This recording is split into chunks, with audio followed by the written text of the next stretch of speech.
Sinubaybayan ang muling pagbubukas ng bahay ni Kuya. At sa pagpasok ng mga bagong housemate, ilang matitinding hamon agad ang kanilang hinarap. Nasa frontline ng balitang yan, si MJ Marfori.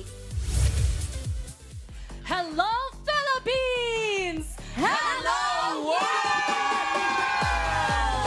Bring it up! Bring it up! Naka-on na ang play button sa muling pagbubukas ng pinakasikat na bahay sa bansa, ang bahay ni Kuya.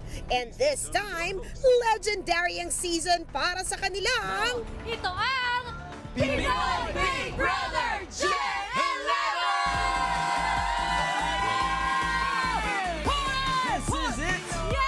sa bagong edisyon ng teleserye ng totoong buhay. 15 ang inimbitahan para manirahan sa PBB House. Kabilang ang unang real-life LGBT couple na sina Patrick Ramirez at Ding Dong Bahan. Pero ano ito? Wala pa mang isang araw, may matinding pagsubok agad. Ang bilang ng makakapasok ng aking bahay ngayong gabi mula sa inyong dalawa ay isa lamang.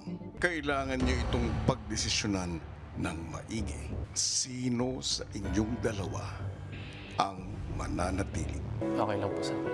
Nagparaya si Ding Dong. Pero syempre, never say die si Patrick para tuluyang makapasok din sa PBB House ang kanyang partner.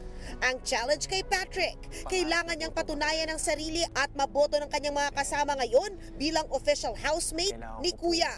Kasama sina Bricks at Jess, na-achieve naman yan ni Patrick. Dahil napagtagumpayan mo ang aking hamon para sa'yo, ibig sabihin ay matutupad ang ating kasunduan.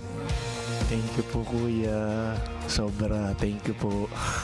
Yun lang! Dahil full of surprises si Kuya, ang promise niya, Kung kailan ito mangyayari, ay malalaman mo sa takdang panahon.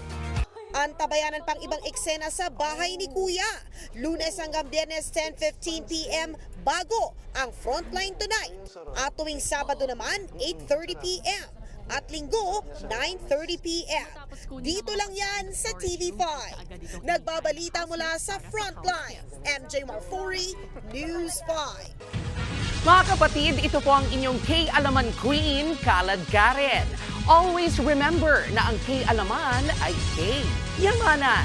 Kaya para sa latest showbiz news at dagdag impormasyon, mag-follow at mag-subscribe sa social media pages ng News 5. K? Okay.